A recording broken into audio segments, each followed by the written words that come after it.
Today we'll discuss CMI's 2021 paper, and the first question is, we are given two equations and we have to find number of solutions of these two equations. Now the first equation is log a base 2021 equals 2022 minus a.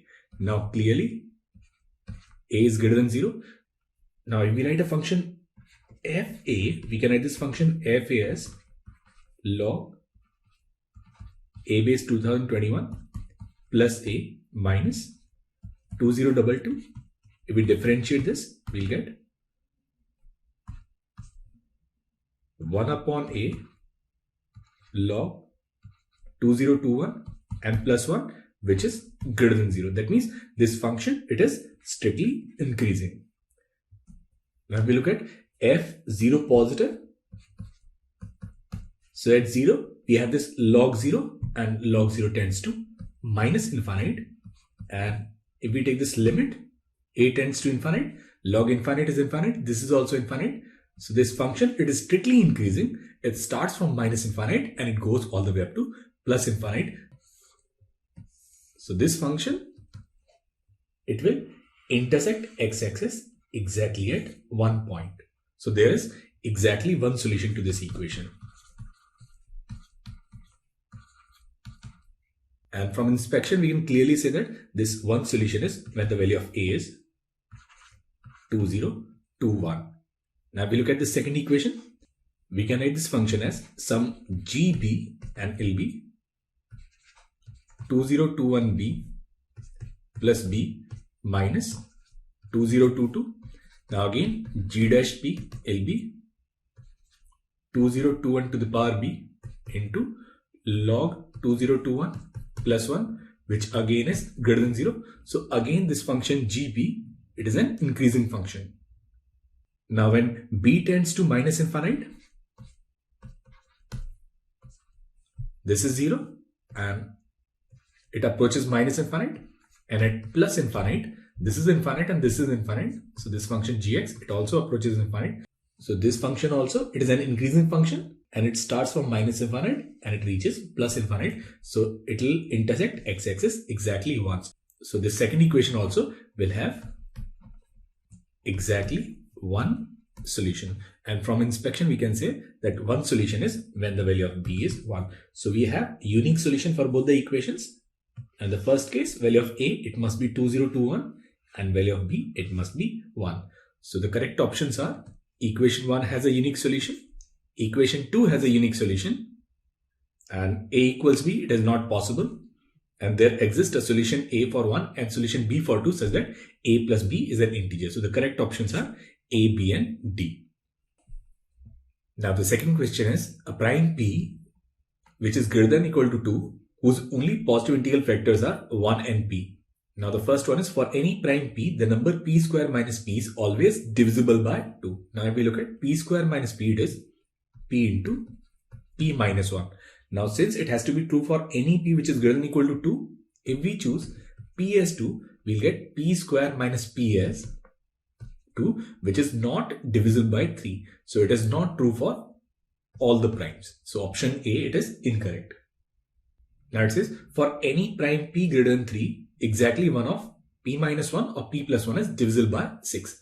Now if we look at three consecutive numbers, p minus 1, p and p plus 1, exactly one of them will be divisible by 3. Now since p is prime, it cannot be divisible by 3. Now p minus 1, it is even, and p plus 1, it is even since p is odd prime. So out of these two, p minus 1 and p plus 1, exactly one of them is divisible by 3 and both of them, they are divisible by 2. So exactly one of them is divisible by 6. So this option B, it is correct. Now if we look at p square minus 1, we can write this p square minus 1 as p plus 1 into p minus 1. Now in the previous part, we have already proved that out of these two, one of them, it is exactly divisible by 3. And since both are even numbers, one of them, it must be of the form 2k and the other one, it must be of the form 4k. So it is divisible by 8. So once it is divisible by 8 and 3, it will be divisible by 24. So this option C is also correct. Now the next one, For any prime p greater than 3, one of the three numbers, p plus 1, p plus 3 and p plus 5, it is divisible by 8. Now if we take this p as p congruent 1 modulo 8, then p plus 1 will leave the remainder 2, p plus 3 will leave the remainder 4, and p plus 5 will leave the remainder 6. So neither of p plus 1, p plus 3 and p plus 5 is divisible by 8. So this option D, it is incorrect. So the correct options are B and C. Now here the question is, we want to construct a triangle ABC such that angle A is 20.21 degrees and side AB has length 1. So we have side length AB of length 1 unit, and then this angle A is 20.21 degrees. So we have this angle A, which is 20.21 degrees. Now length of side BC is X. Then we have to find number of triangles depending on the value of X. Now what we'll do is we'll find perpendicular distance from B to this side, and this distance will be equal to 1 sine 20.21 degrees. So this distance, it is sine 20.21 degrees. If we take X smaller than D, in that case, this arc from B, it will never intersect this line. So in this case, number of triangles possible will be simply 0. Now, if we take this X as D, then it will just touch this line. And in that case, we'll have just one triangle. Now, if we take this X greater than D, but less than 1, in that case, if we draw this arc, it will have 2 points of intersection. Then we'll have this ambiguous case where we have two different triangles. So in this case, value of nx will be 2. And if x is greater than 1, in that case, again, it is going to intersect only once. So this nx, in that case, will be simply 1.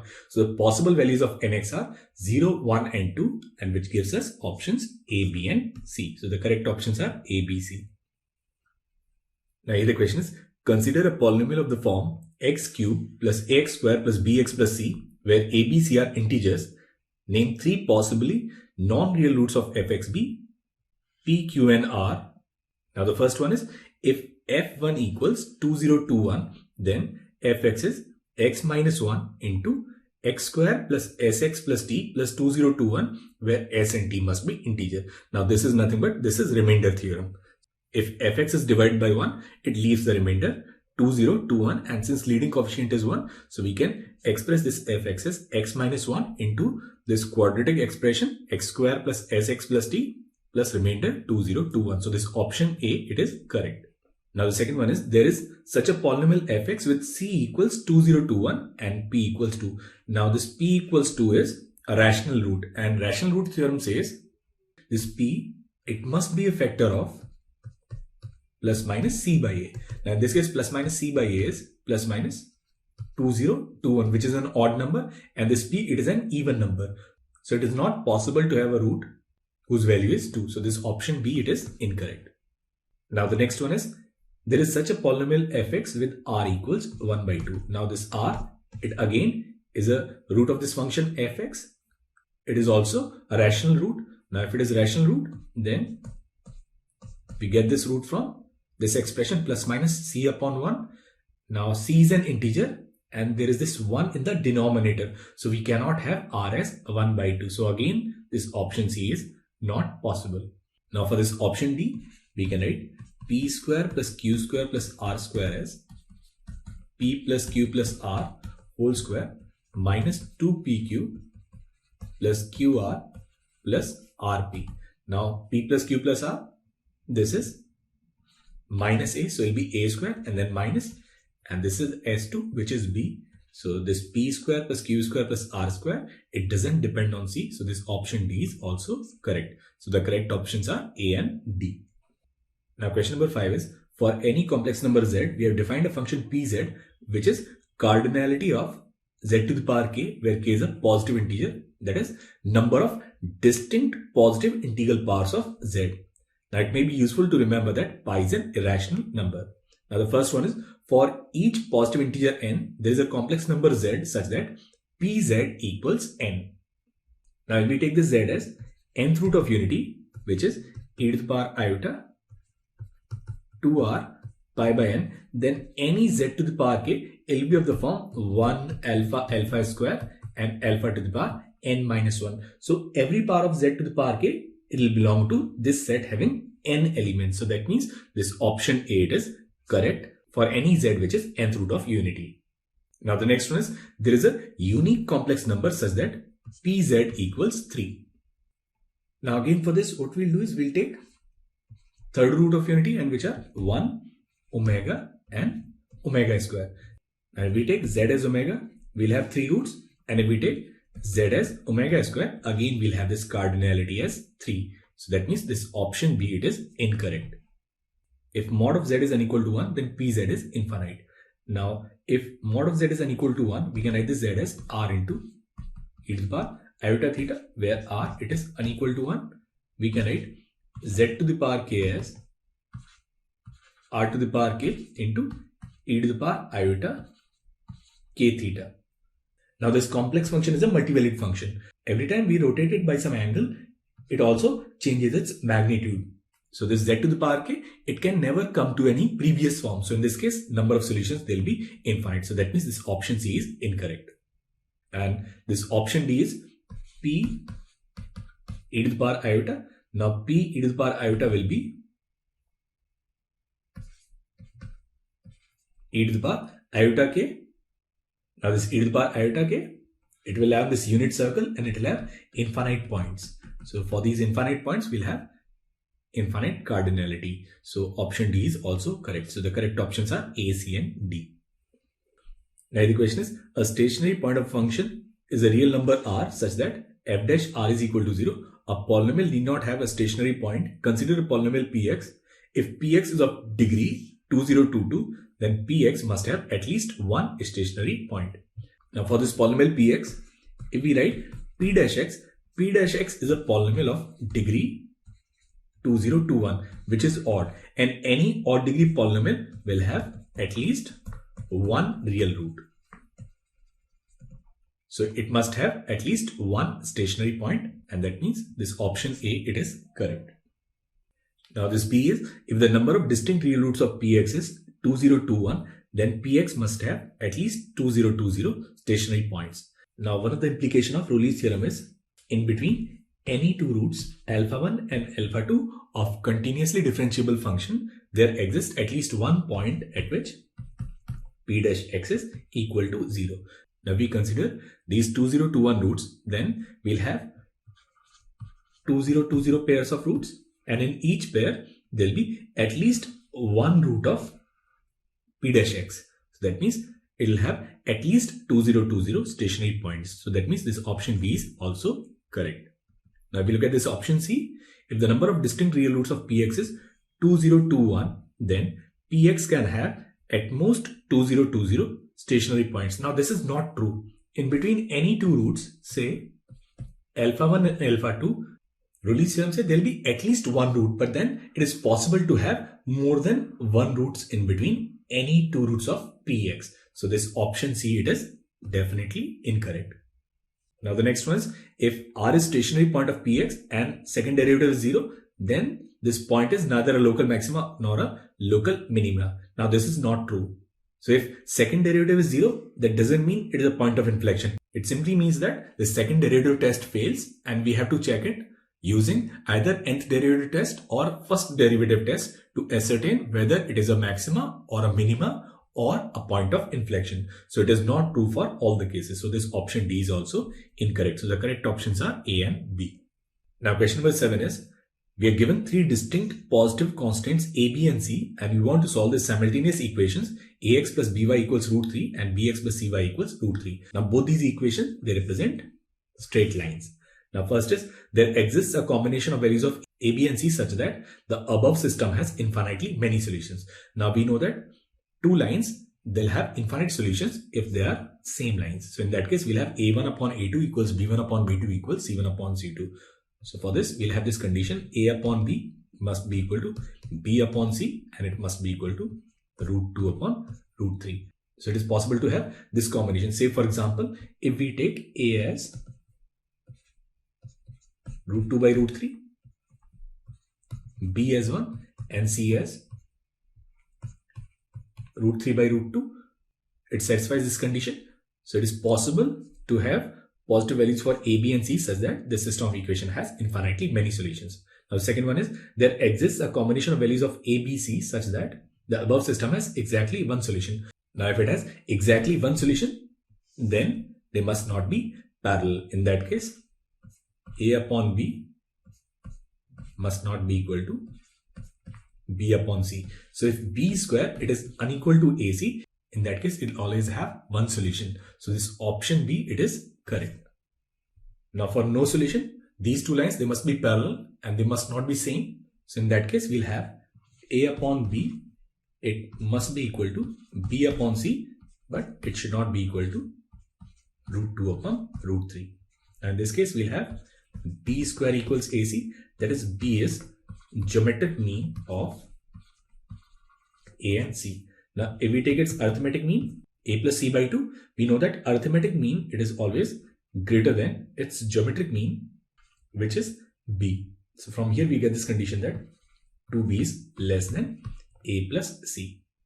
So this system of equation will have no solution, then 2B should be less than A plus C. So this option C is also correct. Now for this option D, it says if 2B is less than A plus C, then this system has no solution. Now this is not true. If we take any B, which is B square is unequal to AC, in that case, it will always have a unique solution. So this option D is incorrect. So the correct options are A, B and C. Now question number 8 is, we are given two distinct non-zero vectors V1 and V2 in 3 dimensions. Define a sequence of vectors by Vn plus 2, which is cross product of Vn and Vn plus 1. Now this set S is the set of Vn and this U is set of unit vectors. Now the first one is, there exists vectors V1 and V2 for which cardinality of set is 2. Now we have two non-zero vectors V1 and V2,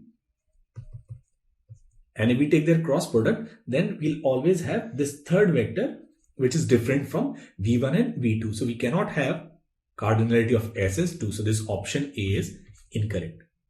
Now the next one is, there exist vectors V1 and V2 for which cardinality of S is 3. Now we know that I, J and K, they form a reciprocal system of vectors. So we know that I cross J is K,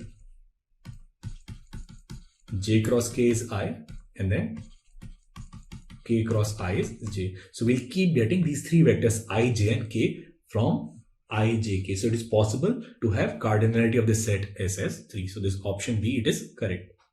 Now the next one is, there exists vector V1 and V2 for which cardinality is 4. Now for this case also, we'll use this fact. So what we'll do is, rather than taking them as I, J and K, we'll take these vectors as some combination. Say I plus J and then J and K. Now this is your V1 and suppose this is V2. Now V1 cross V2 is I cross J plus J cross J. J cross J is 0. So we'll get this as K. V2 cross V3 will be J cross K I, and then it'll be J. So now we have I plus J, J, K and I. We have 4 different vectors. So in this case, cardinality of this set is 4. So this option C is also correct. Now this D is, now suppose for some vectors V1 and V2, the set S is infinite, then the set U is also infinite. Now this is not necessarily true. So for this, what we'll do is, rather than taking them as I, J and K, we'll take them as, suppose 2I, 2J and 2K. Now if we multiply them, we'll get 4I cross J and there'll be 4K and then it'll be 8I. So every time this magnitude, it is going to change. So we have infinite vectors which are parallel to these 3 vectors I, J and K. But in this case, the set U, it will only have 3 elements I, J and K. So that means this option D is incorrect. So the correct options are B and C. Now question number 9 is, we need to find these limits. Now for this function fx, if we take this limit x tends to 0, x upon x plus sin x, now we can write this as 1 upon 1 plus sin x upon x. Now sin x upon x is 1, so this value is 1 by 2, so this option A is correct. Now if we take this limit x tends to infinite, in that case we can write this as limit x tends to infinite. This is 1 upon 1 plus sin x upon x. Now this is oscillating value minus 1 to 1 upon infinite, so it will be 0. So in this case, value of this limit is 1. So this limit, it exists, so this option B is incorrect. If we take this limit x tends to infinite, we can write limit x tends to infinite, x to the power 4 plus x to the power 6 upon e to the power x minus 1 minus x square, infinity upon infinity form. Now if we keep using L'Hopital's rule, then we can write this as limit x tends to infinite. It will be factorial 6 upon e to the power x. Now e to the power infinite is infinite, so anything finite upon finite will be 0. So this limit x tends to infinite, gx is finite, so this option C is also correct. Now we look at this option D, limit x tends to 0, gx. Now we use L'Hopital's rule in this, we can write limit x tends to 0. Now this is 4x cube plus 6x to the power 5. Now this is e to the power x minus 2x. Now this limit, it is 0. So this option D, it is incorrect. So the correct options are A and C. Now this 10th question is, we are given this tan inverse function in its principal value range, which is from minus pi by 2 to plus pi by 2 not inclusive, and then GV is 0 to E ft dt. Now the first one is f1 is pi by 4. Now f1 is tan inverse 1 and tan inverse 1 is pi by 4 in principal value range. So this option A, it is correct.